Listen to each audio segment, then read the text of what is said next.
El Instituto de Ciencias de Gobierno y Desarrollo Estratégico tiene a la acción de gobierno como una de sus áreas particulares de conocimiento. En ella se alojan los temas de políticas públicas con presencia en sus 3 programas de posgrado, especialmente en el doctorado en Ciencias de Gobierno y Política a través de las líneas de investigación sobre gobierno y sobre desarrollo, así como por la existencia de seminarios sobre la disciplina, pero también en la maestría en Auditoría Gubernamental, Rendición de Cuentas y Gestión Estratégica, donde las líneas de investigación sobre gobierno y sobre desarrollo permiten el análisis de políticas públicas. En tanto que en la maestría en Opinión Pública y Marketing Político, el tema se puede observar en la línea de investigación sobre gobierno y política, así como en la línea sobre opinión pública. En suma, la disciplina es quehacer de este instituto. Indiscutiblemente, este quehacer debe estar vinculado al corpus del campo de políticas públicas o de las ciencias de políticas, para que efectivamente se trate de análisis de políticas públicas y no de estudios que se hacen desde otras disciplinas, lo cual es válido, pero no se trata de estudios sobre la disciplina de políticas públicas. Aunque vale decir que dado que el objeto de conocimiento del campo disciplinar de políticas públicas es producto de la relación compleja entre el gobierno, la economía y la sociedad civil, el estudio de las políticas públicas no puede prescindir de la interacción de diversas disciplinas científicas. Como lo señaló Laswell al dar lugar a este campo disciplinar, las ciencias de políticas tienen una importante orientación práctica, pues no es únicamente un conjunto de teorías o propuestas filosóficas, sino de herramientas para dar solución a los problemas prácticos del ser humano.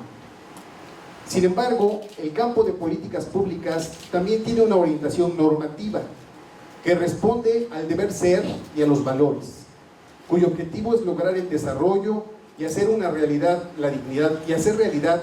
la dignidad humana, lo cual ha dado lugar a una concepción de lo público más amplia. En México, la disciplina de políticas públicas se instaló en la década de los años 80 del siglo pasado, en un momento de importantes cambios mundiales, como el fin del socialismo real por medio de la emergencia de luchas sociales por vías pacíficas.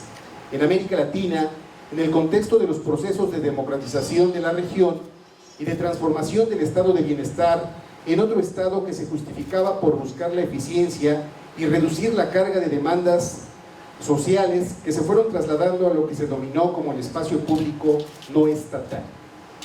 Sobre el contexto de introducción de la disciplina y práctica de las políticas públicas en México, el doctor Luis Aguilar Villanueva llama la atención sobre el fin del modelo económico adoptado durante los gobiernos de Lázaro Cárdenas y Miguel Alemán, cuyas características, como la sustitución de importaciones y la industrialización de México, no pudieron dar lugar a mercados fuertes debido al prolongado proteccionismo estatal, aunado al crecimiento de demandas sociales como el aumento de servicios y productos a cargo del Estado que impactaron el crecimiento del endeudamiento público.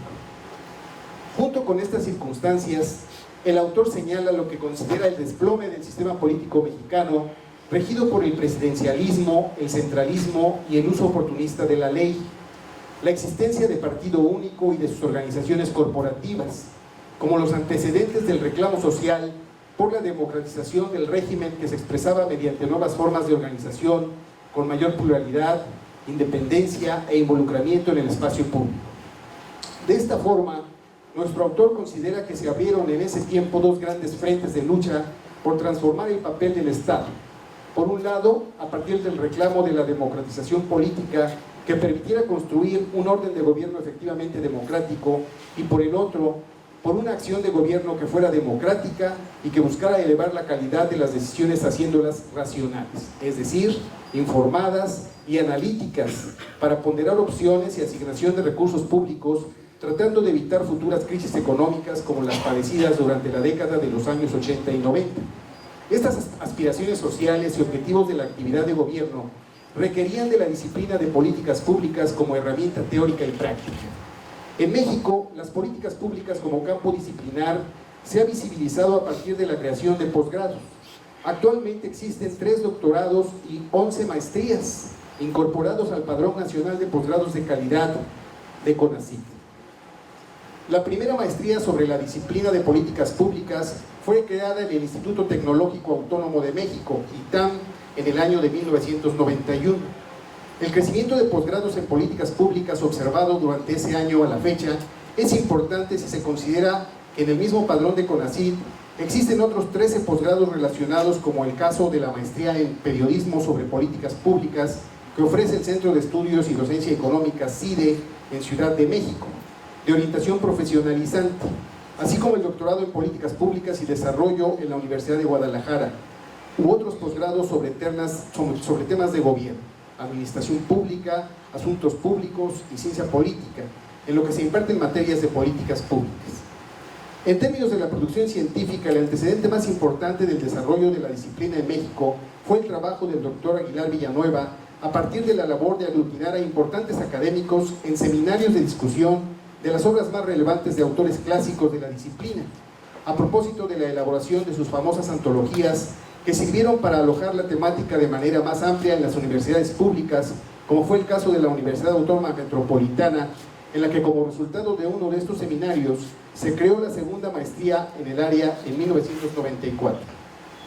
En la recepción latinoamericana de las políticas públicas también fue muy importante el impacto de las antologías del doctor Aguilar, pues estos trabajos representaron el primer abordaje sistemático del desarrollo de la disciplina en la región. De esta manera, el trabajo del doctor Aguilar ha ido sembrando entre un grupo muy importante de académicos de México y de América Latina el interés por la disciplina. En México, la producción académica ha logrado un importante desarrollo, y entre los autores que siguieron el trabajo del doctor Aguilar y que hoy son también referentes del campo, destacan trabajos de análisis teóricos, evaluación de políticas públicas, política social, política pública y participación ciudadana, temas en los que se han concentrado sus trabajos.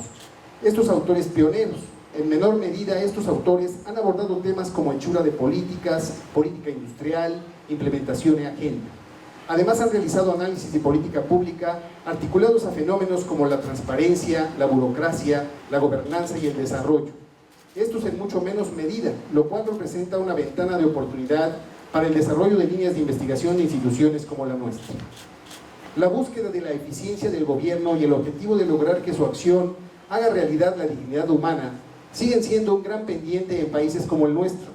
Por ello, el análisis riguroso y constante que nos ha brindado siempre el doctor Aguilar merece un reconocimiento que, como en este caso, bajo la creación de la cátedra Luis F. Aguilar Villanueva, le rinda homenaje, permitiéndonos tener de viva voz su reflexión y que sirva para unirnos, como él lo ha enseñado, a un trabajo que desde el ámbito académico contribuye al logro de estos objetivos. Muchas gracias.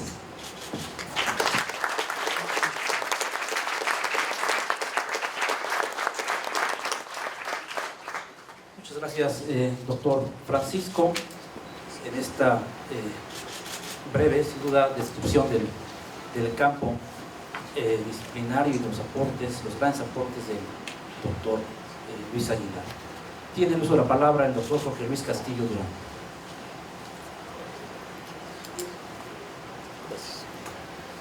Gracias, buenas tardes a todos. Bueno, pues es una gran responsabilidad participar en el evento introductorio de alguien que es especialista en estudios introductorios como el doctor Aguilar y que tiene una amplia experiencia en esta área de la política pública. Y bueno, hablando de ciencias de gobierno, pues evidentemente no solamente las ha estudiado, sino que la ha practicado. Me voy a permitir leer una breve semblanza para dar paso a la conferencia ya de nuestro conferencista magistral. Luis Fernando Aguilar Villanueva es doctor en filosofía, con especialidad en filosofía política. Realizó sus estudios de doctorado en la Pontificia Universidad Gregoriana Roma y en la Universidad Estatal Eberhard Karls de Tubinga, Alemania. Es investigador nacional emérito del Sistema Nacional de Investigadores a partir del año 2008, maestro emérito del Colegio de Jalisco desde el año 2017 y ha sido el primer doctor honoris causa del Instituto Nacional de Administración Pública en México en el año 2013. La medalla anual de la Ciudad de México al mérito en el servicio público lleva su nombre a partir de 2018. la Red Latinoamericana de Escuelas de Administración Pública, INPAE, le ha otorgado el reconocimiento a la excelencia en la trayectoria académica en el año 2018. De 2006 a 2013 fue miembro del Comité de Expertos de Naciones Unidas en Administración Pública, del que fue su relator y presidente. A partir de 2015 es miembro del Comité Científico del Consejo Latinoamericano de Administración del Desarrollo, CLAD por sus siglas. Actualmente es el director del Instituto de Investigación en Política Pública y Gobierno de la Universidad de Guadalajara. En el primer tramo de su trayectoria académica se dedicó a la teoría sociológica, con particular dedicación a la propuesta teórica de Max Weber. Resultado de esos años fue su primer libro, Política y Racionalidad Administrativa, en el año de 1981, y especialmente su libro teórico epistemológico en 2 volúmenes, Max Weber, La idea de ciencia social, en 1988. El enfoque de la racionalidad weberiana lo condujo posteriormente al estudio de la administración pública y de las políticas públicas. Ha escrito decenas de artículos y capítulos de libro sobre temas de teoría política y administrativa, y es autor de 12 libros, siendo los más recientes Democracia, Gobernabilidad y Gobernanza, publicado por el INE en el año 2016, Gobierno y Administración Pública del 2015, El Gobierno del Gobierno, publicado por el Instituto Nacional de Administración Pública en 2013, Gobernanza y Gestión Pública por el Fondo de Cultura Económica en el año 2008. Sus libros más conocidos son las 4 antologías y estudios introductorios sobre políticas públicas, publicados por Miguel Ángel Porrúa. Ha sido el introductor de la disciplina de las políticas públicas en México y uno de sus principales iniciadores en el mundo académico de lengua española. Sus escritos son referencia en temas de gobierno, política pública y gestión pública en América Latina y España, países donde suele ser invitado como docente y como conferencista en congresos y seminarios. En el marco de los programas de posgrado del Instituto de Ciencias de Gobierno y Desarrollo Estratégico y de las cátedras magistrales que fortalecen el intercambio académico y científico, así como la formación de investigadores de alto nivel académico, declaro formalmente inaugurada la cátedra Luis F. Aguilar Villanueva para el desarrollo de las ciencias sociales y el estudio de las políticas públicas. Pues muy buenas tardes, estimados amigos, colegas, señor director, Vitze, un viejo amigo de la BUAP. Como ustedes pueden pensar, estoy muy agradecido al señor rector Alfonso Esparza de la Benemérita Universidad Autónoma de Puebla, al doctor Francisco Rodríguez y evidentemente a todos los colegas y estudiantes que hemos dedicado nuestra vida a estos estudios de gobierno, administración, política pública.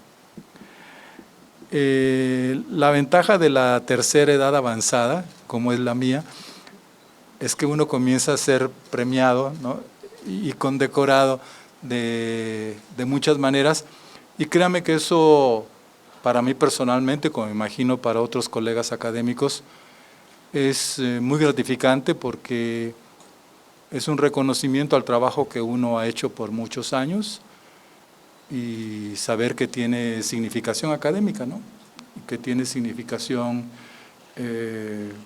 también cívica. Y es muy motivador, además de gratificante, es muy motivador porque uno sigue dedicado pues todos los días a leer, a analizar, a escribir.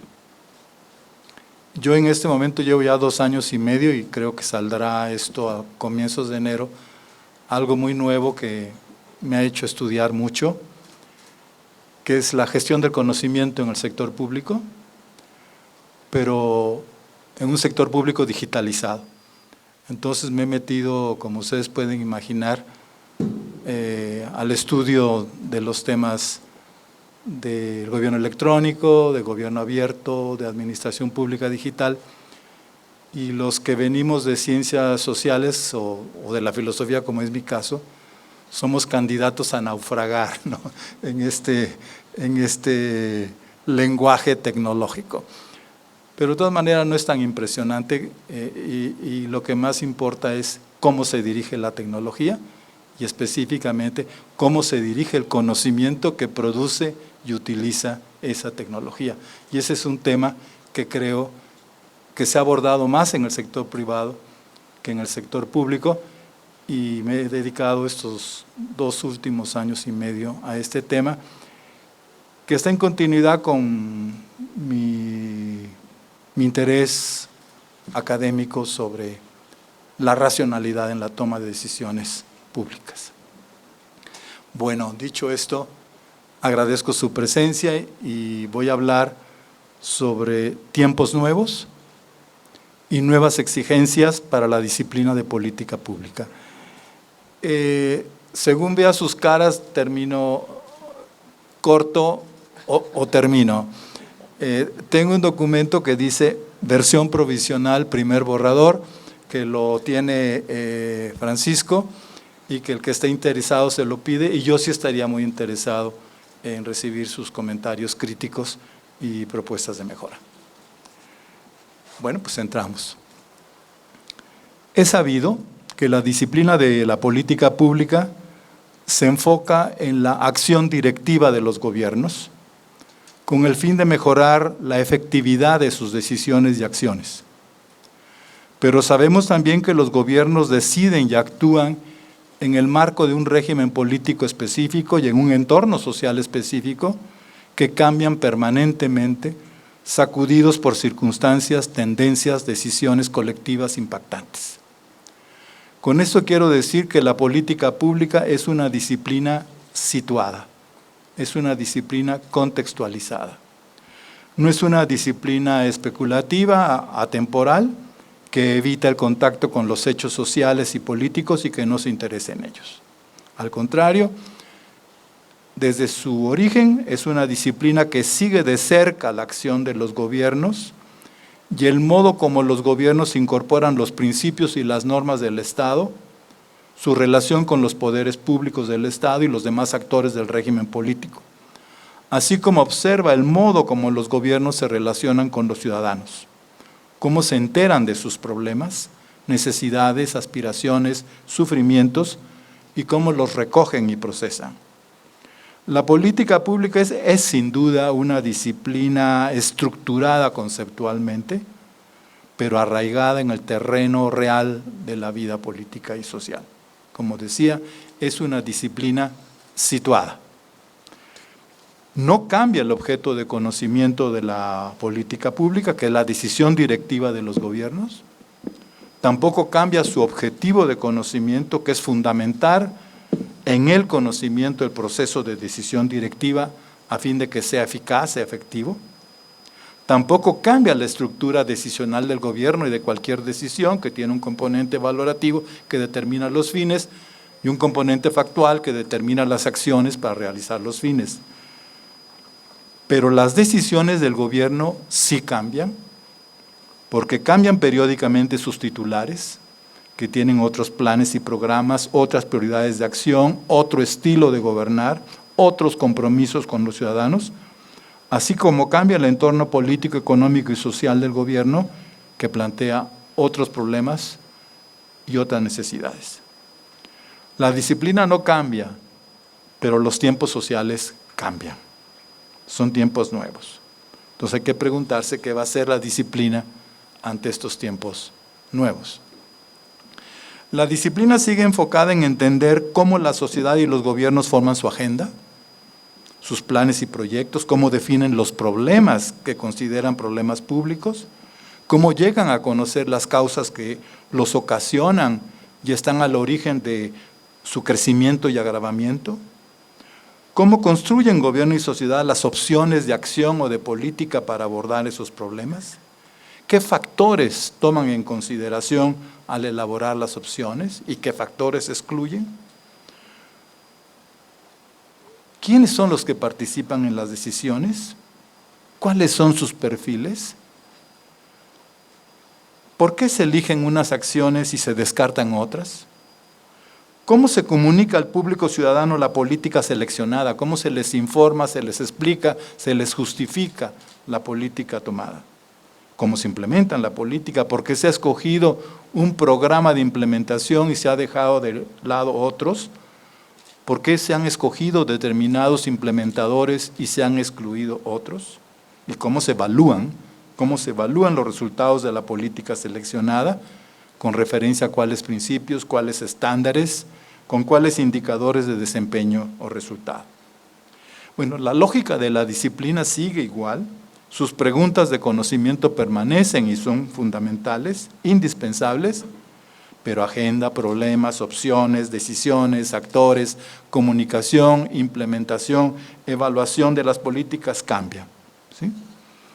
Bueno, las políticas cambian, pues, pero no cambia la disciplina de la política pública, ¿sí? Esas consideraciones iniciales tuvieron el propósito de llamar su atención sobre el hecho evidente de que vivimos nuevos tiempos sociales, económicos y políticos en México y en el mundo. Por si no lo sabían, hay recesión en Alemania, ¿no? Y creo que también tuvieron 0.1, ¿no? Como lo que salvó a López Obrador, ¿no? Y nos dijo que nos iba a todo dar. Bueno, esas consideraciones iniciales tuvieron el propósito de llamar su atención sobre estos cambios sociales, económicos y políticos, naciones ganadoras que están entrando en aprietos, por ejemplo, ¿no? Bueno, y en esos nuevos tiempos surgen nuevas exigencias que demandan cambios en el modo como hacemos el análisis, en el modo como diseñamos o formulamos la política, en cómo la comunicamos, implementamos y evaluamos. Mi conferencia va a tener 2 momentos, y si quieren someramente, porque pues quiero respetar un tiempo razonable. Primero expondré el desarrollo de la disciplina, cuyo nacimiento y evolución han sido marcados por 3 grandes cambios políticos en el mundo y en nuestro país que han ocurrido en los últimos 40 años. En el segundo momento, apuntaré los defectos actuales de la disciplina y abordaré las nuevas exigencias a las que debe responder la disciplina para mantener su vigor y su aporte político. Pues entremos al itinerario de la disciplina. Ya mucho de eso lo dijo muy bien Francisco y yo lo voy a retomar. El itinerario recorrido por la disciplina ha tenido 3 momentos. El ambiente político institucional de su nacimiento en Estados Unidos a final de los años 50, caracterizado por un Estado fuerte y un gobierno democrático funcional, pero que empezaba a tener problemas de eficiencia y efectividad y desequilibrios en la hacienda pública que empezaban a paralizar la acción del gobierno, particularmente en el campo social. O sea, nace en un Estado fuerte y en un gobierno fuerte, pero ya con problemas. 2. El ambiente político institucional de su recepción en México y en otros países a fines de los años 80, o sea, 30 años después, caracterizado por la crisis fiscal y política de los estados sociales en sus varias configuraciones y particularmente por la crisis política de los regímenes autoritarios que, con excepción de las socialdemocracias europeas, fueron dominantes en el mundo. Y 3, el ambiente político institucional de los últimos años, que se caracteriza por un replanteamiento del ordenamiento de la articulación del Estado con el mercado, ¿no? Y que se caracteriza por un replanteamiento y cuestionamiento del régimen democrático dominado por partidos facciosos. Perdonen el adjetivo, pero hay que decirlo, ¿sí? Bueno, entremos al primer momento. El que más va a importar, evidentemente, por razones no de historia de las ideas, sino de desafíos actuales, pues es el tercer momento, ¿no? Donde se está replanteando y cuestionando lo que popularmente se ha llamado Estado neoliberal y lo que popularmente se ha llamado también democracia liberal, ¿no? Es lo que está de moda, ¿no? Y pululan muy buenos libros y pululan libros regulares y malos que no tienen por qué leerlos, ¿no? Bueno, entremos al primer punto. Recordemos que la disciplina nace a mitad de los años 50 en los Estados Unidos, un país en el que el imperio de la ley era razonablemente efectivo en lo general, a pesar de abusos, discriminaciones y atropellos a los derechos civiles. Un país en el que existía un régimen democrático aceptable, sujeto a la ley, competitivo, sujeto al control de otros poderes públicos y a la opinión pública, no obstante de defectos democráticos, por ejemplo en el voto universal, ¿no? La presencia de los colegios presidenciales todavía, ¿no? O la presencia de coaliciones económico-políticas que sesgaban las decisiones públicas. Nace también 10 años después de la Segunda Guerra Mundial, cuando la opción liberal democrática enfrentaba a la opción social comunista, que se presentaba como una alternativa social y política y mostraba avances y progresos en los países del este, por ejemplo, europeo, en el terreno de la industrialización, del desarrollo y la seguridad social, del empleo y de la disminución de la pobreza, etc. Nace también en un tiempo en el que el gobierno de la sociedad comenzaba a tener sus primeros problemas, pues la reconstrucción y reactivación industrial de la posguerra y la atención a varios problemas sociales y económicos comenzaban a debilitar la hacienda pública y a caer en déficit crecientes y progresivos entre los ingresos públicos fiscales y el gasto público, particularmente en el campo social y de la creación de infraestructura, con un desequilibrio notorio en la hacienda pública. Eso se ha llamado el final de los 30 años gloriosos de la posguerra. Al menos en Europa sí se le llama, ¿no? Del 45 al 75. Y acuérdense que en el 75 sale el libro The Crisis of Democracy, ¿no? O sea, 30 años después del derrumbe del fascismo y del nazismo, aunque tienen enfrente el totalitarismo social comunista, se termina pues estos 30 años gloriosos del bienestar, el pleno empleo, etc. Bueno, de este momento de nuestro origen, quiero subrayar 3 cosas. Y la primera es muy importante y creo que el director de la Facultad de Derecho va a estar de acuerdo. La primera es que el principal instrumento directivo del gobierno europeo y del gobierno norteamericano es la ley, la norma legal, las prescripciones que regulan las relaciones sociales, que ordenan la vida asociada y disuaden y castigan coactivamente a las infracciones. Es importante destacar esto, pues los gobiernos gobiernan mediante leyes y no solo mediante políticas, planes o programas. Y en México ya fastidia, ¿no?, que creer que solo se gobierna mediante políticas, ¿no? Y las políticas no funcionan porque no funcionan las leyes, ¿no? La política ambiental, ¿por qué no funciona? Porque no se respetan las leyes ambientales y las procuradurías ambientales no ejercen su poder.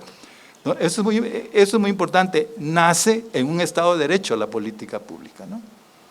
Y donde los gobiernos gobiernan mediante la ley y no solo mediante la política pública, ¿sí? Entonces esto para bajarle el volumen al auge de la política pública. La segunda observación es que la disciplina de política pública desde su nacimiento se centra no tanto en la legalidad de las políticas, dimensión que está razonablemente bien resuelta, sino en su efectividad, en su eficiencia y eficacia, en la exigencia de obtener resultados de beneficio público con los menores costos posibles. No quiero entrar a este tema, pero hoy mundialmente la cuestión central no tiene que ver nada ya con la legitimidad de los gobiernos, tiene que ver con la efectividad de los gobiernos legítimos, ¿sí? Y esto vale ahora para México, ¿no? No tiene que ver nada con la legitimidad del actual gobierno, sino tendrá que ver con la efectividad de las políticas, decisiones, presupuestaciones, inversiones, actos de autoridad de un gobierno hiperlegítimo, ¿no?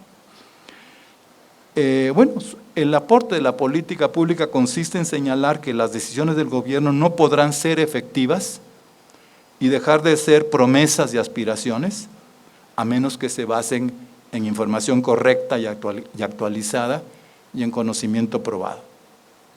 No se pueden definir bien los problemas públicos a resolver, identificar las causas que los originan,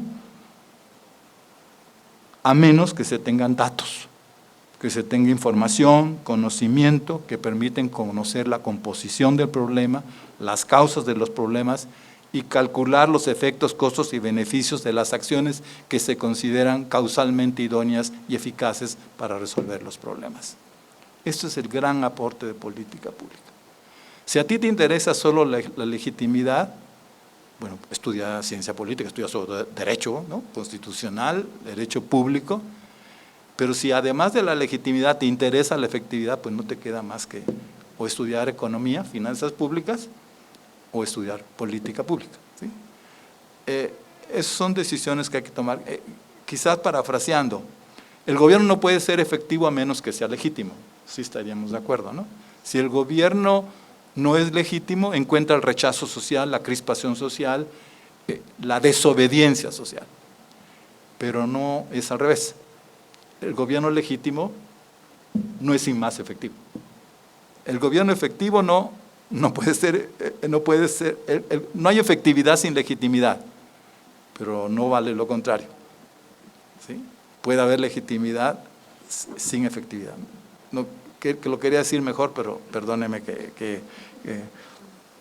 Entonces no hay eficacia o efectividad. A ver, ese es el otro punto.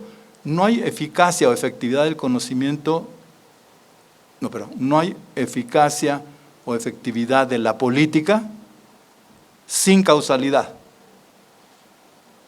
Y la causalidad es objeto y resultado del conocimiento, ¿sí? Hay una equivalencia, ¿no? Efectividad remite a causalidad, causalidad remite a conocimiento. Entonces, esto tenemos que tenerlo muy claro, ¿no? Entonces, si el gobierno no tiene información y conocimiento causal de los hechos naturales y de los hechos sociales, no va a ser efectivo, aunque sea impresionantemente legítimo. La tercera observación es que en los años 50, cuando nace la disciplina, era mundialmente observable la fortaleza del Estado, manifiesta en los gobiernos que tenían una amplia autonomía en sus decisiones directivas, tenían un poder superior a los poderes económicos y sociales y podían alinearlos a sus decisiones y en muchos casos subordinarlos y someterlos. Los gobiernos eran los principales decisores públicos con el apoyo de su círculo de asesores con egresados de estudios de posgrado. Ellos determinaban los problemas a atacar, definían los problemas a atacar, y ellos a través de las entidades públicas y personal público eran los que llevaban a cabo las políticas y los servicios. La autonomía, abundantísima, y el protagonismo gubernamental, sean los regímenes presidencialistas que parlamentarios de la época, fue la característica del tiempo.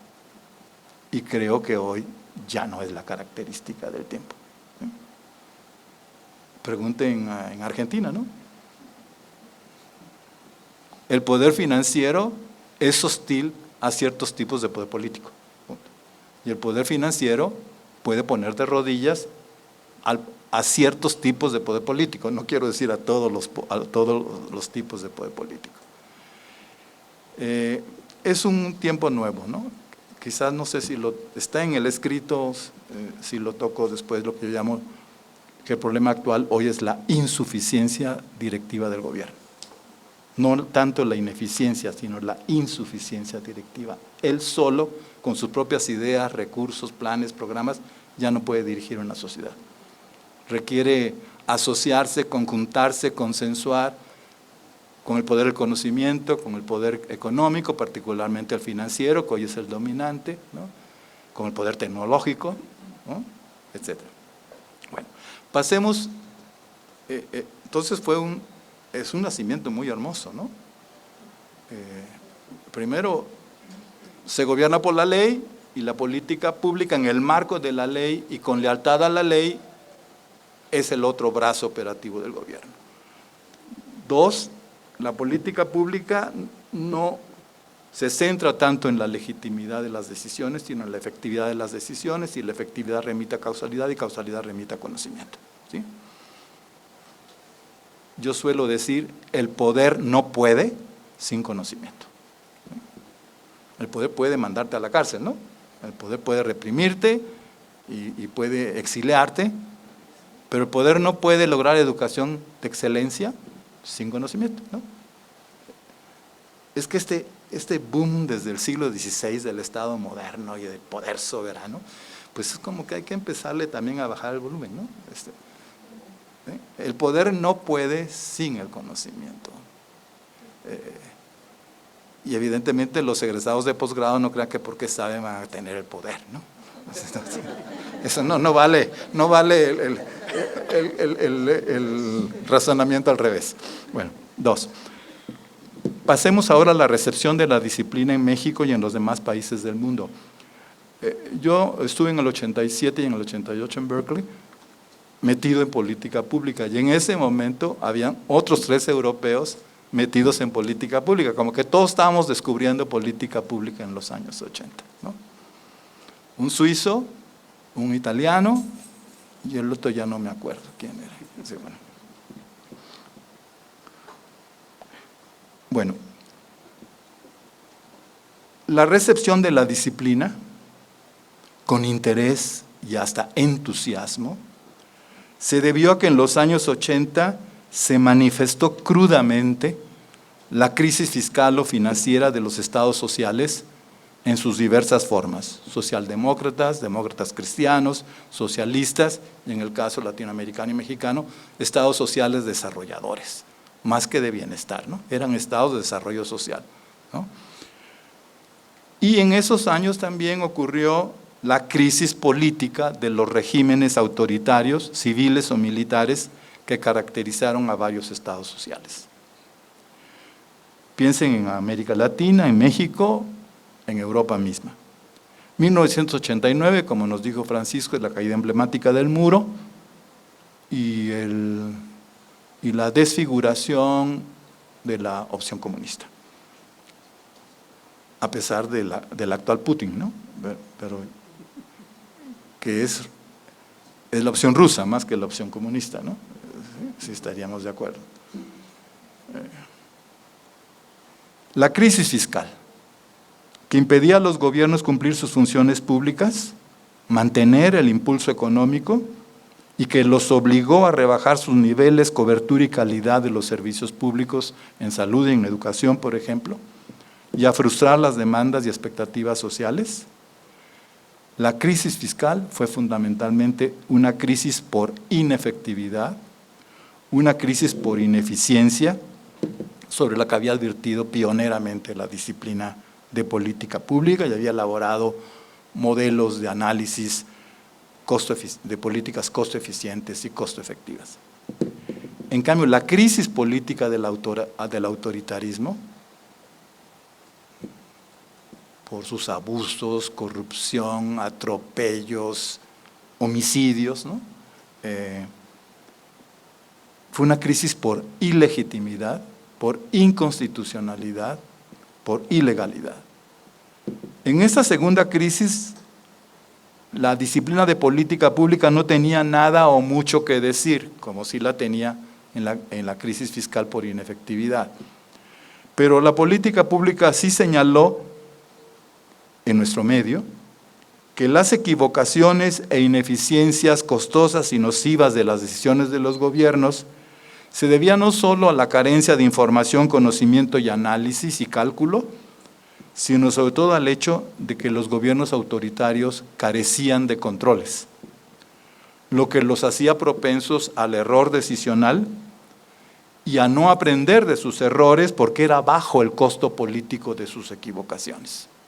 Entre otras razones, porque no existían procesos electorales independientes y justos.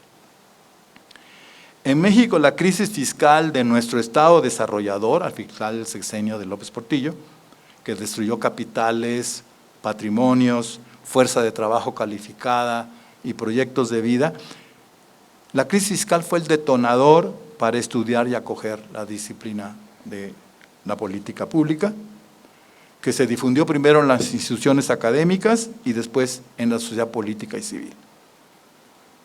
Hasta antes de 1990 en México no existía el término y menos el concepto de política pública. Sí existía el de plan, ¿no? El de programa. Pero no existía el concepto de política pública que le pone requisitos exigentes a los planes y programas, ¿no? Bueno, por los efectos dañinos de la crisis fiscal, muchos en esos años criticábamos y exigíamos que muchos de ustedes, de los que veo allá atrás, no habían nacido, ¿verdad? Seguramente, sí. Entonces estamos hablando del pasado, menos mal, vemos como 4 o 5 que sí nos tocó algo así. Bueno, por los efectos dañinos de la crisis fiscal, a ustedes les tocará otras crisis fiscales, exigíamos que las decisiones directivas públicas no fueran arbitrarias, discrecionales, sino informadas, conocedores de los problemas y sabedoras de cuáles son las acciones costo eficientes. Yo personalmente me metí de lleno en el estudio de la política pública con el fin de reivindicar y exigir la efectividad y eficiencia directiva del gobierno. Y eso hay que decirlo, no puede haber gobierno si el gobierno no es performativo, si no produce resultados. Si el gobierno es predicador, no es gobierno. Si el gobierno es prometedor, pero no es performativo, no es productor de resultados, no es gobierno. Sí, el gobierno es un verbo activo, ¿no?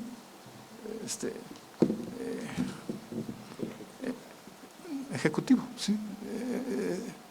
Pero en México como que hablar de gobierno es alguien que, no sé, no quiero entrar en juicios de valor. Entonces, si esto es así, hay que encontrar los factores que hacen posible la efectividad. Porque el que está en la disciplina de política pública centrado en el gobierno, está centrado en que el gobierno sea performativo, ¿sí? No está política pública haciendo recomendaciones, ¿no? Morales, pero políticamente inviables o financieramente costosas, ¿no?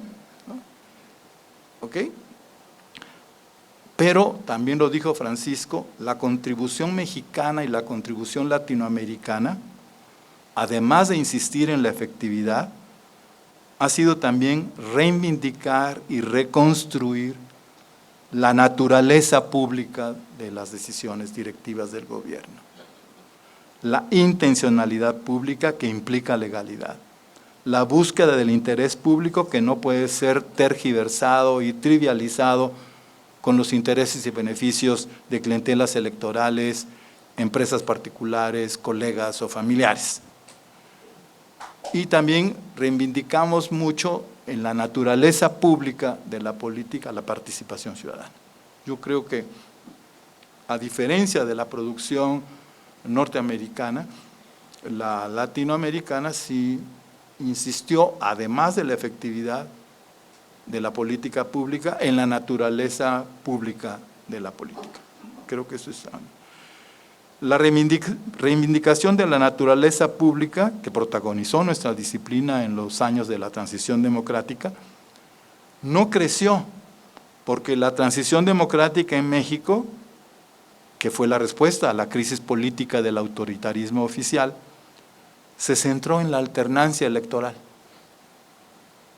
más que en la instauración plena del Estado de Derecho, del gobierno de leyes, que es consubstancial al gobierno democrático. Ese es un tema que las nuevas generaciones deberán estudiar muy bien.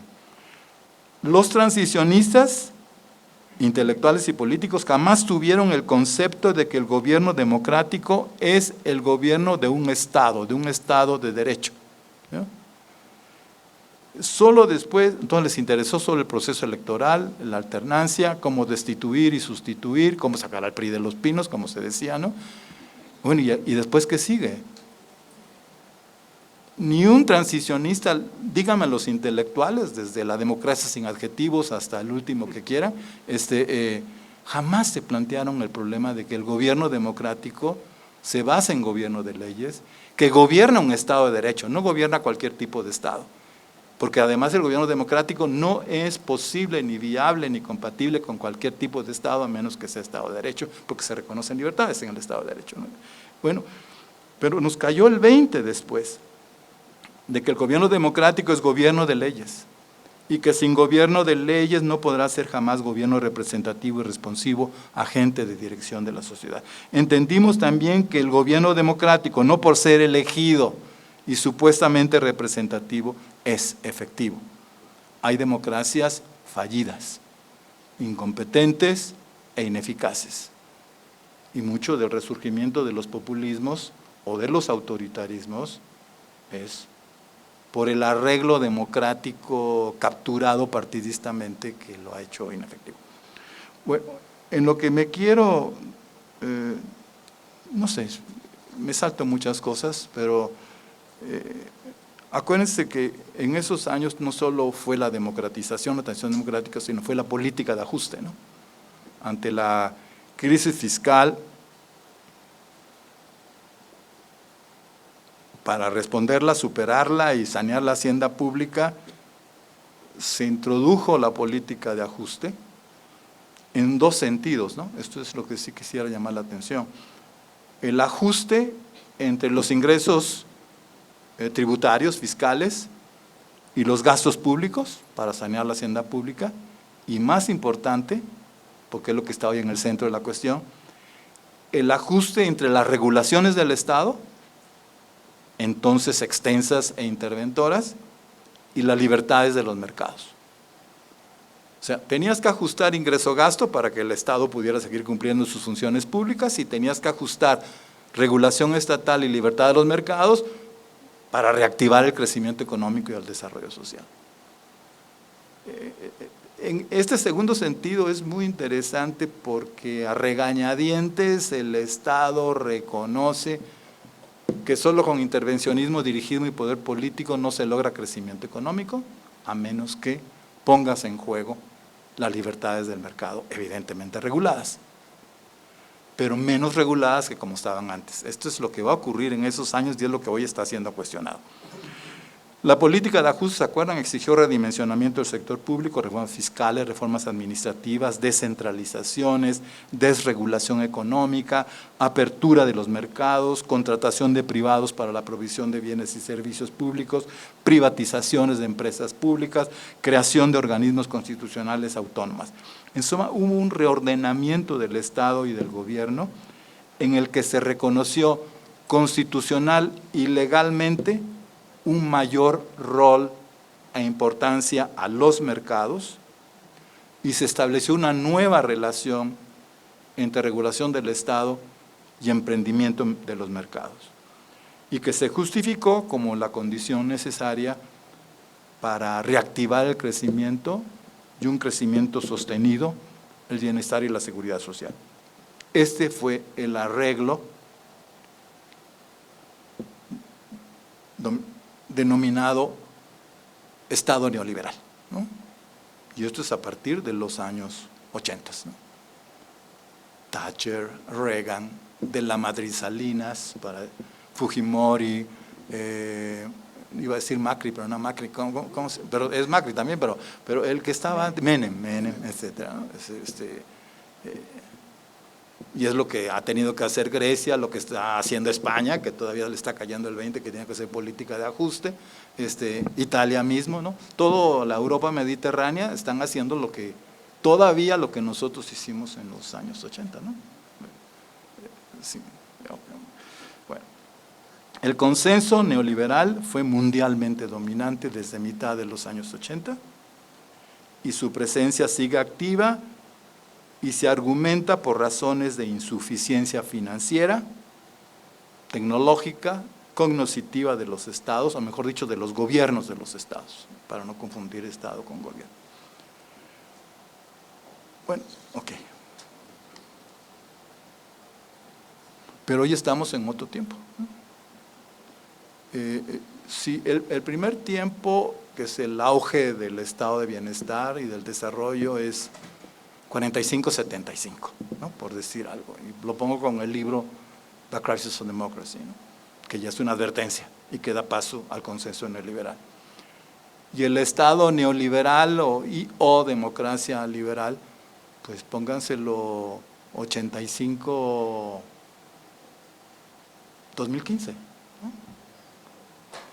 Para seguir con los 5, habría que ser más riguroso, ¿no? Pero yo sí, porque en el 2015 ya son líos muy fuertes en Europa, ¿no? Ya no partidarios, sino movimientos ciudadanos, ¿no? Podemos, Forza Italia, en fin, todos los que ustedes ya conocen. Bueno, hoy estamos en un tiempo en que no solo en México, sino mundialmente, se cuestiona la configuración institucional, liberal y democrática. O sea, los 15 años pasados o 20 años pasados fue el auge de la constitución liberal y democrática del Estado. Hoy empieza a ser cuestionada. Y esto empezó a tener serios problemas con la crisis financiera global del 2008, recordarán, que empobreció de golpe a millones o cientos de millones de personas y a países, y despertó la conciencia acerca de la desigualdad nacional, regional, al interior de las naciones, y personal, que provocaba la globalización económica liberal y particularmente la globalización financiera, y se alimentó también por la preocupación social ante lo que hoy se llama la gran sustitución. Es un concepto de un francés que se me escapa el nombre, que hace referencia a Europa, pero también te lo dirían, el que hizo la matanza en El Paso había leído el libro La Gran Sustitución. La Gran Sustitución es que la sustitución de las poblaciones occidentales originarias por nuevas poblaciones de migrantes con otra cultura, cuya migración de sur a norte o de oriente a occidente son efecto de la desigualdad del orden neoliberal mundial. Esto es un tema a estudiar, y el libro La Gran Sustitución no es un libro valorativo, ¿no? Es un libro que te explica el cambiamiento demográfico y neoeconómico, y es un poco lo que está pasando con nuestro colega, amigo, al que apoyamos en el asunto migratorio, para que no ocurra en Estados Unidos una gran sustitución de la población caucásica por la bola de sudamericanos, centroamericanos y mexicanos. ¿Sí? Entonces, este es un tema a estudiar, la gran sustitución, y está tomando mucho auge. Bueno, asimismo se cuestionó la decadencia de la democracia controlada por una oligarquía de partidos interesados en su poder más que en mediar las posiciones de la sociedad, particularmente las posiciones de los sectores vulnerables, que no tienen voz, para convertirlas en leyes y convertirlas en políticas. Hemos vivido lamentablemente, no solo en México, un tiempo en que los partidos, pregunten por los partidos socialistas en Europa, por ejemplo, ¿no? En que los partidos han sido los dueños de la democracia, sin ser representativos de la ciudadanía, o al menos suficientemente representativos y activamente representativos. Ahora se empieza a hablar de parlamento abierto, más como ritual que como una acción real, ¿no? Y sin ser responsivos a las demandas y propuestas de la ciudadanía. A esto hay que añadir que en el régimen democrático, de nuevo no solo en México, el crecimiento de la violencia, la corrupción, la fragmentación social, que en buena medida, directa o indirectamente, son productos de las fallas directivas y administrativas del gobierno democrático de las alternancias. Dicho en recapitulación, el consenso neoliberal de la reestructuración económica del Estado y el consenso democrático de la reestructuración política del Estado está hoy en problemas y en proceso de cambio. Esto es serio, créanme que es muy serio. El consenso neoliberal, perdónenme que como profesor de prepa lo repita, el consenso neoliberal de la reestructuración económica del Estado y el consenso democrático de la reestructuración política del Estado está hoy en problemas y está en proceso de cambio también. Hoy se cuestiona el mayor rol e importancia que han obtenido y tienen los mercados, particularmente el financiero y el tecnológico, sin que haya contribuido a cambiar la situación de desarrollo y bienestar en un modo razonablemente aceptable, ¿no? Por lo que hay movimientos razonados o emocionales de retorno hacia el estatismo, de retorno hacia los nacionalismos, de retorno hacia los centralismos, a los presidencialismos y a los autoritarismos. A ese neoliberalismo hay retornos a neoestatismos y a neogubernamentalismos o neopresidencialismos. Se cuestiona al mismo tiempo el control que tienen los partidos y su clase política demasiado vista en el régimen democrático, que han dejado fuera en mayor o menor grado a varios sectores ciudadanos, por lo que hay movimientos razonados o emocionales de retorno hacia los movimientos ciudadanos, ¿no? Extrapartidarios, hacia las candidaturas independientes, extrapartidarias, hacia populismos de izquierda o derecha, de líderes personales y mediaciones institucionales y partidarias, ¿no? De gobiernos sin controles que impidan su eficacia y atención a las poblaciones alternativas. Y hay sesgos de retorno a autoritarismos hiperpresidenciales. Repito, no solo en México. Lo que hay que entender son las razones que han motivado, ¿no?, estos movimientos razonados o emocionales hacia neoestatismo, neogubernamentalismo, hacia populismos o hacia gobiernos fuertes, ¿sí? Porque lo consideraban debilitados por los partidos políticos en el régimen político y debilitados por las empresas tecnológicas y financieras en el orden económico. Y esto hay que reconocerlo, que ha sido así. Y si se quiere se puede dramatizar, pero si se han leído el de Piketty, ¿no?, El Capital del siglo XXI, pues yo creo que es razonable. Bueno, en este momento se perfila y se asienta en varios países con buenas razones, pero también con desarrollos muy cuestionables, un Estado-gobierno post-neoliberal y una política post-democrática partidaria. Entonces tienen que reactivar las empresas, se tienen que reactivar los partidos si quieren seguir teniendo significación social y significación económica en el futuro. Y se busca crear y consolidar leyes, instituciones, políticas y prácticas que superen las fallas, los problemas, las injusticias, los vicios, pensar en los hechos de corrupción que ha ocasionado la economía política neoliberal y la política democrática de configuración y control partidario. Es que, por ejemplo, en el caso más latinoamericano y mexicano, no tanto europeo, aunque hay esos hechos,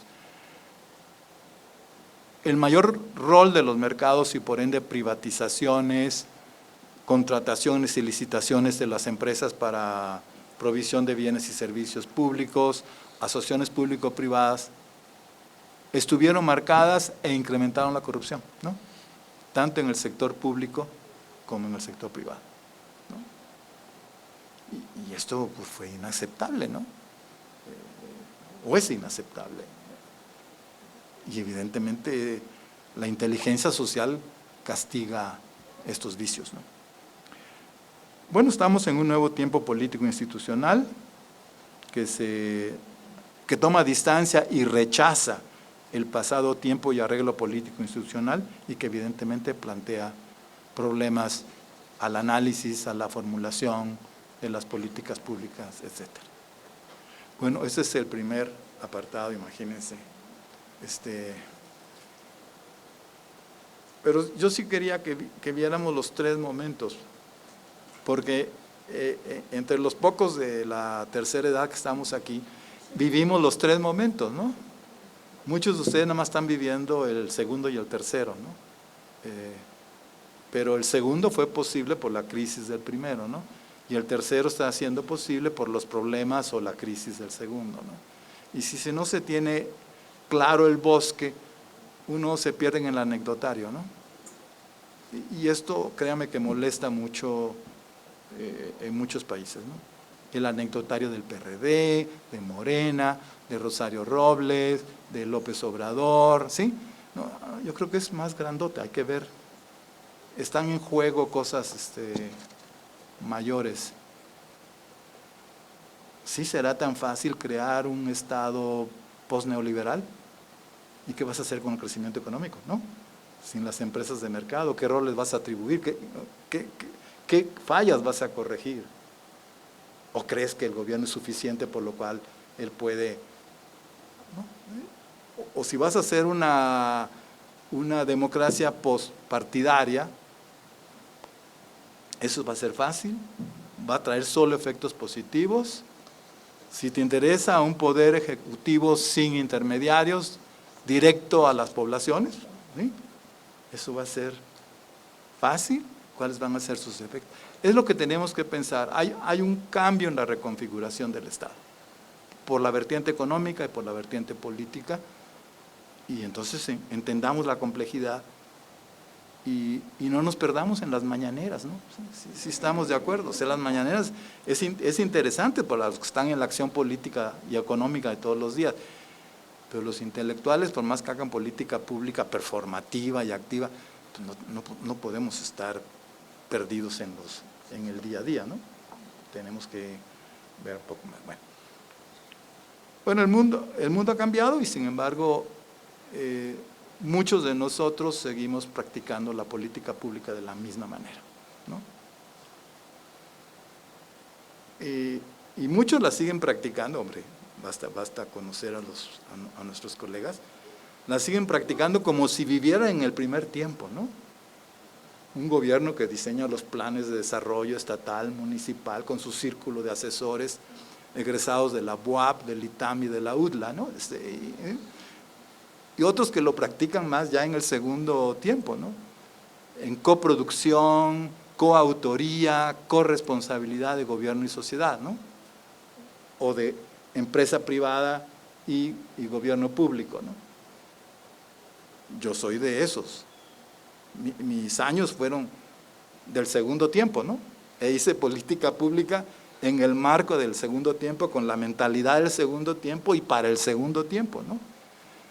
Pero ahora ya cambiaron el saque, ¿no? Ya estamos en otro tercer tiempo y sobre todo las nuevas generaciones pues tienen que entenderlo, ¿no? ¿Okay? ¿Seguimos hablando o ya terminamos aquí? ¿Sí? Bueno, hay que reconocer y superar los varios defectos de la disciplina que afectan en estos años el ejercicio académico y profesional y no responden a los desafíos que plantean los desarrollos económicos, sociales y tecnológicos en curso. Y menos responden a las tendencias actuales que exigen reformas al régimen democrático y a la Constitución estatal que incorporó con mayor amplitud la libertad de los mercados. En mi opinión, los principales defectos de la disciplina son los siguientes. Aquí sí pienso más en México, en esos defectos. Y no, como decíamos ayer, porque soy partícipe del efecto cucaracha de los mexicanos, ¿no? O sea, si se acuerdan lo de Hugo Sánchez, ¿no? Bueno, no.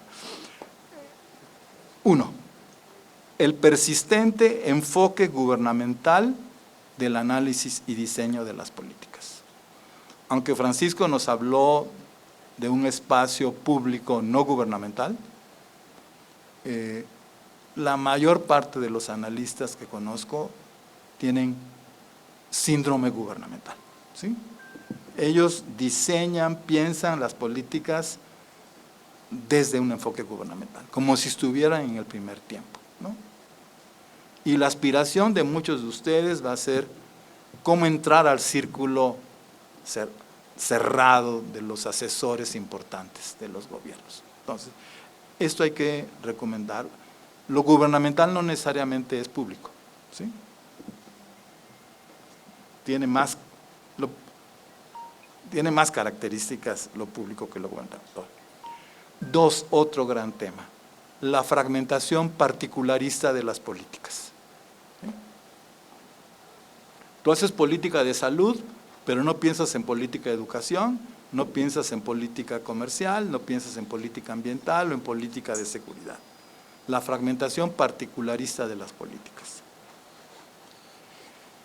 El dificultoso y acaso muy pobre entendimiento de la complejidad actual de los problemas públicos actuales. Hay mucha simplificación en la definición y explicación de los problemas que no recogen cuidadosamente la complejidad multidimensional, la complejidad multifactorial y peor aún la complejidad de muchas líneas causales. Cuando dicen multicausal piensan en muchos factores de una misma línea causal, pero tienes que pensar más bien en muchas líneas causales, ¿no? ¿Sí? Entonces, no estamos entrenados a la complejidad. El cuarto, la resistencia a aceptar la participación del público ciudadano, que sigue siendo pensado como destinatario de las políticas, más que como su coautor e interlocutor gubernamental. Otro defecto, la delimitación de la política pública al campo restringido de las atribuciones de los gobiernos particulares y de sus entidades administrativas, sin visión de la intergubernamentalidad, intermunicipalidad, interestatalidad, concurrencia federal, estatal, municipal. La intergubernamentalidad, que es hoy la condición directiva fundamental de la actualidad. Porque la complejidad de los problemas públicos rebasan las circunscripciones territoriales de municipios, estados y naciones, y sobre todo rebasan las atribuciones y facultades de los gobiernos locales territoriales, ¿sí? Este es un tema muy interesante, lo que yo llamo la transterritorialidad de los problemas públicos actuales. De veras es. Y el último, el desinterés en la comparación intergubernamental e internacional de las políticas para su mejora y validación. O sea, si te dicen, oye, diséñame una política de movilidad urbana, te clavas, ¿no? A inventar el hilo negro y no se te ocurre pensar que ha hecho Ámsterdam, Copenhague, Guadalajara, San Paulo, lo que sea, ¿no? No estamos acostumbrados a la comparación intergubernamental e internacional de las políticas.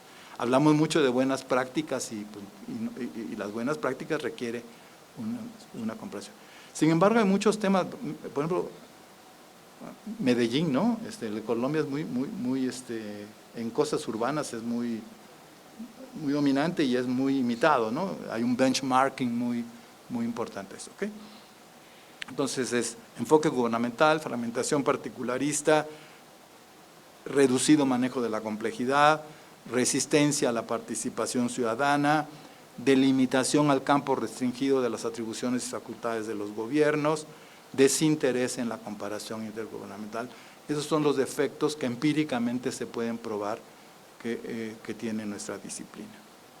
Y el efecto final de estos defectos es dañar el aporte cognoscitivo de la política pública para decisiones de gobierno idóneas. ¿Qué hago? ¿Sigo? ¿Ok? Bueno. Es que es demasiado información, ¿no? No dije concepto, dije información. Atención.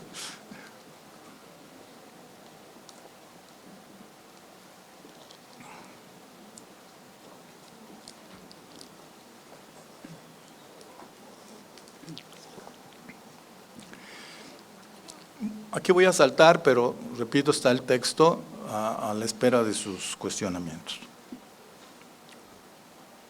Bueno, nuestra disciplina de política pública se ejerce desde un enfoque gubernamental.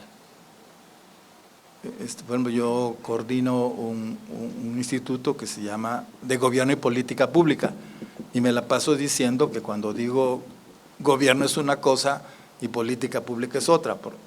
Y con ustedes también puede pasar lo mismo, pero es peor porque hablan de cosa estratégica, ¿no? Entonces, el gobierno no solo es estratega, también es estratega, pero muchas más cosas, ¿no?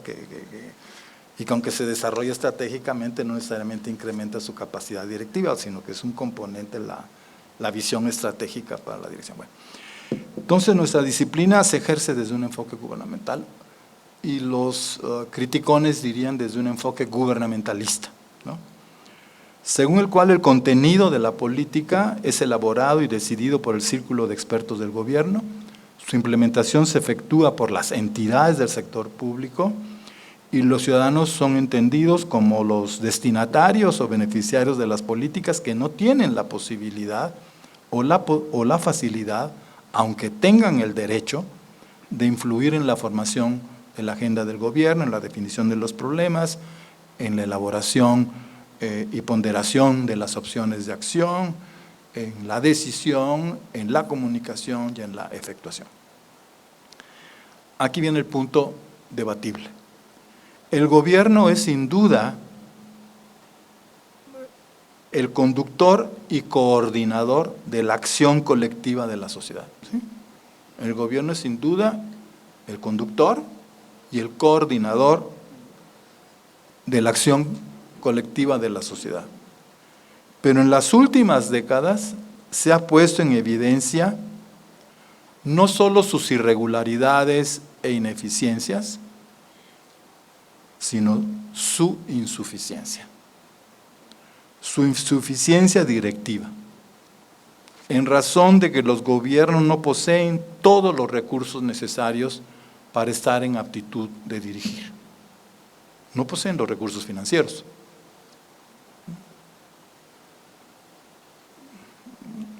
Los informativos, porque el INEGI es una extraordinaria fuente de información, pero si ustedes están en Big Data, lo que importa es la variedad de las fuentes de información, ¿no?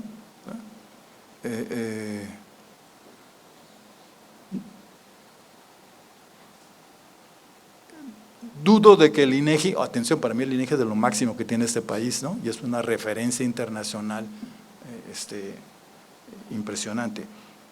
Pero dudo de que ellos tengan la información de cómo está en tiempo real las transacciones financieras, ¿no? Por decir algo, ¿no? O cómo está en tiempo real, pero no instantáneo, la innovación tecnológica, ¿no? De plataformas, formatos, aplicaciones, ¿no? El gobierno no tiene todos los recursos necesarios. Esto créame que a mí me costó mucho aceptarlo, pero si estudias empíricamente las situaciones, te das cuenta que no tiene los recursos financieros y que no puede llevar la recaudación fiscal hasta tal punto que desincentive, ¿no? A las empresas, a los profesionistas, etcétera, ¿no? Eso fue el efecto de la socialdemocracia en Europa en los años 70, ¿no? Que ya los gobiernos europeos no podían empujar más la la recaudación fiscal, para ellos entonces tener los ingresos necesarios, porque eran automáticamente derrotados por los japoneses, por decir algo, en sus productos. No posee los recursos cognitivos. El ébola, el sarampión, que hoy está de moda, pues eso es producto de investigaciones externas al gobierno, ¿no? El conocimiento es más producido fuera del gobierno, estarían de acuerdo, que en el gobierno mismo, ¿no? No posee los recursos tecnológicos, ¿no? Estemos de acuerdo, ¿no? Yo asistí en Rotterdam a un coloquio muy interesante y a mí me llamaron por lo de governance, ¿no? Donde todo un día el tema fue cloud governance. ¿Quién gobierna la nube? ¿Están de acuerdo que no la gobierna ningún Estado-nación, no? Y ni la ONU, ¿no? ¿Quién gobierna la nube? Ah, pues Google, ¿no? Netflix, Amazon, ¿sí? Es importantísimo esto, porque metafóricamente, si ellos te apagan el switch, ¿no? Información y conocimiento desaparece, ¿no? Entonces fue un debate muy interesante de la gobernanza de la nube, o sea, ¿no? Sí se dan cuenta de lo crucial y decisivo que es este punto, ¿no?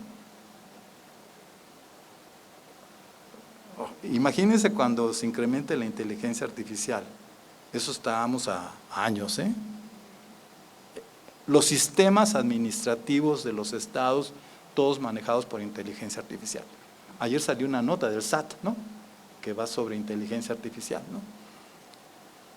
Entonces, ¿quién maneja todo esto? Créanme que eso es lo que los jóvenes tienen que entrar, ¿no? Ese es su futuro. Entonces, no posee todos los recursos financieros, informativos, cognitivos, tecnológicos y también de credibilidad discursiva, ¿no? O de autoridad moral, si quieren decir. O no los posee en el nivel suficiente para estar en aptitud de dirigir a sus sociedades, enfrentar los problemas y abrir caminos de superior calidad de vida y felicidad de las gentes. Eso hay que decirlo, porque celebramos todos los esfuerzos actuales de anticorrupción y austeridad en el sector público para dotar al gobierno con los recursos que requiere para atender problemas sociales graves. Pero aun si se llevan a cabo reformas fiscales agresivas, el gobierno previsiblemente no poseerá los recursos que requiere para realizar su función pública. Será directivamente insuficiente. Y son recursos que están en posesión de actores económicos, sociales, intelectuales que están fuera del gobierno y que son políticamente independientes y que los costos de someterlos, subordinarlos y controlarlos se vuelven inmanejables y contraproducentes al proyecto. Entonces, gobernar es hoy sumar, asociar, conjuntar los recursos públicos y los recursos de la sociedad económica, civil y del conocimiento. Como suelo decir, gobernar es coordinar, no subordinar. Bueno, si tienes que subordinar a los, ¿cómo le llaman? A los chicos malos, ¿no? A los que se portan mal, ¿no? Y que en México es terrible, ¿no? Estamos hablando de ¿cuántos? De 30,000, ¿no? Al año. En Jalisco, donde estoy yo hoy, son 7.5 al día, homicidios. Sí. Esto es muy interesante, ¿no? Por si quieres ponerte en el siglo XVI y elogiar la soberanía del Estado, ¿no? Sí están de acuerdo que es impresentable esto.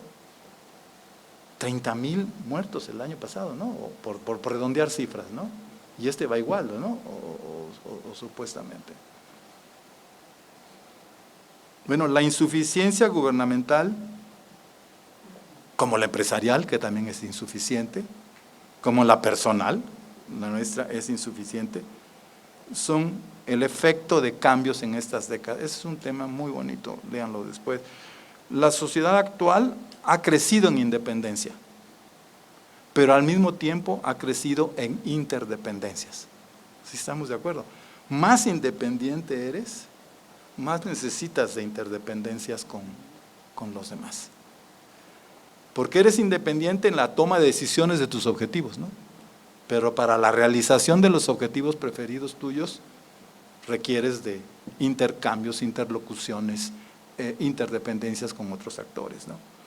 Miren, la sociedad actual es el efecto y la causa del entramado de las múltiples y diversas relaciones de interdependencia que los actores sociales han establecido en los varios campos en los que desarrollan sus vidas.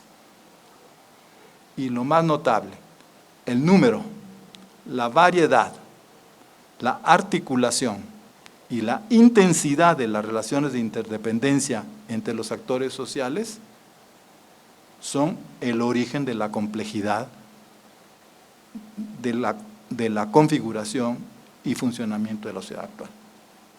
Es ese entramado de interdependencias lo que genera la complejidad. No me voy a meter en este asunto, pero piénsenlo, ¿no? Interdependencia, complejidad, la relación. Ahora, frente a la composición y causalidad compleja de los problemas públicos actuales y de su solución, no hay ya ningún actor público o privado que posea toda la información, el conocimiento y todos los recursos financieros y tecnológicos para identificar, controlar, regular, dirigir las relaciones de los diversos actores, las diversas secuencias causales entre los actores y los enlaces de las interdependencias. No hay ya, un actor omnisciente y todopoderoso en la sociedad actual. Ni en México, ni en ningún otro país del mundo. Leviatán, pues pertenece a la historia de las ideas. Sí, estamos de acuerdo. Tú, ¿cómo se llama? En Pensamiento Político 1 del segundo semestre, pues enseñas Hobbes y Leviatán, ¿no? Ya. Pero no hay ya en este momento un actor omnisciente y todopoderoso en la sociedad actual. De veras. A ver, ¿a quién quieres pensar? La complejidad de la sociedad por su red de interdependencias tiene como efecto el descentramiento de la sociedad. No haya un actor central. ¿No? Eso es muy interesante y esto está estudiado por los sociólogos. Niklas Luhmann, ustedes saben que fue uno que lo ha estudiado. En suma, en el mundo contemporáneo se desarrolla en general o en asuntos públicos específicos una nueva gobernanza pública en modo de interdependencia entre los actores públicos y privados, gubernamentales y sociales, en interlocución, en coordinación, en cooperación, en coproducción, en coautoría, en corresponsabilidad entre el sector público y el privado, entre los gobiernos, entre el gobierno y las varias organizaciones sociales y entre las naciones particulares. Revertir este modo de gobernar por interdependencia y suponer que el conjunto de la sociedad es subordinable y dependiente de un poder central, conducirá muy probablemente a situaciones de ingobernabilidad y de decadencia. No se puede. Ahora, la nueva gobernanza pública no es ni antiestatal, ni antigubernamental, exige gobiernos legítimos, pero líderes inteligentes, capaces de coordinar la pluralidad de acciones y de redes y de interdependencias que tienen lugar en la sociedad con actores que tienen diversos intereses y proyectos. Esto requiere leyes, mejores leyes y también políticas compartidas, coproducidas, consensuadas, por lo menos en sus aspectos fundamentales. El defecto mayor del ejercicio actual de nuestra disciplina es que no estudia la política pública en estos términos. ¿Sí? Y ya, otra limitación y defecto, salto, es el particularismo. que se ha centrado exclusivamente en el problema particular que se quiere resolver. Educación, salud, vivienda, desarrollo urbano, ordenamiento territorial, infraestructura comunitaria, o en la población objetivo particular. ¿Sí? Mujeres, ancianos, poblaciones vulnerables, campesinos, estudiantes, sindicatos magisteriales. Entonces, en la población objetivo que se quiere atender, sin registrar y definir que el problema particular que estás tratando tiene relaciones con otros problemas y con otros factores, y por tanto, sin articular el análisis de una política con otras políticas y otros análisis de políticas que abordan otras dimensiones y otros factores causales del mismo problema o abordan otros problemas relacionados con el problema en cuestión, que con frecuencia es su causa o es su efecto. Ya, perdón la rapidez. Los últimos años nos han hecho aprender que el problema particular es efecto y expresión de otros problemas irresueltos. Sí estaríamos de acuerdo, ¿no? Y que su solución no puede ser particular, autorreferida, autocontenida, diseñada y efectuada de manera independiente, sino implica una perspectiva integral y contextual de análisis, y en la práctica implica formular un conjunto coherente de políticas sucesivas o simultáneas. El gobernar por políticas no puede significar la suma de políticas particulares, discretas, inconexas, sino su sistematicidad y enlazamiento. Se exige un sistema de políticas en vez de políticas aisladas y autorreferidas.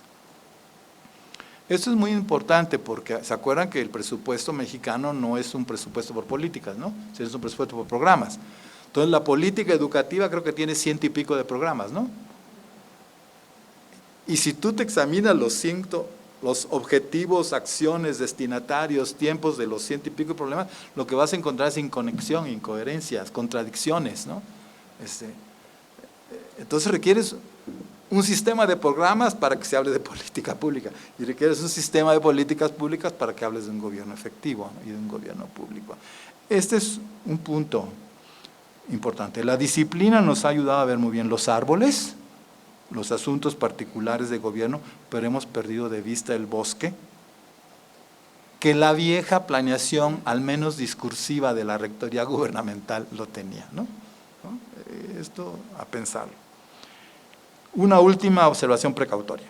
Analizar problemas públicos y elaborar políticas en interrelación gubernamental social, como estaba yo insistiendo, no significa rebajar la exigencia irrenunciable de la calidad pública y la calidad técnica de la política, las cuales no quedan aseguradas simplemente por el hecho de que son productos de decisiones colegiadas, ¿no? Hemos criticado mucho la decisión gubernamental con ausencia de ciudadanos. Bueno, como si las decisiones colegiadas, gobiernos ciudadanos, públicos y privados, gubernamentales y sociales, solo por el hecho de ser colegiadas, vayan a ser correctas, ¿no? Vayan a tener calidad pública y calidad técnica. No, no queda asegurada la calidad pública y la efectividad técnica de la política simplemente por el hecho de que son productos de decisiones colegiadas, coproducidas por actores gubernamentales y ciudadanos a través de consulta, conversación, debate y concertación. Las decisiones colegiadas hacen mucho más difícil el diseño de las políticas públicas, pues exige conciliar posiciones diferentes, acercarlas, alcanzar acuerdos, poner estándares de discurso. No vengas con idioteces si no sabes argumentar lógica y jurídicamente, ni se presentes con ocurrencias sin evidencias, como decía el filósofo Ursúa.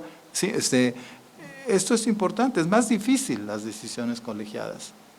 Y si tú no tienes un líder coordinador, pues no, va a ser muy difícil.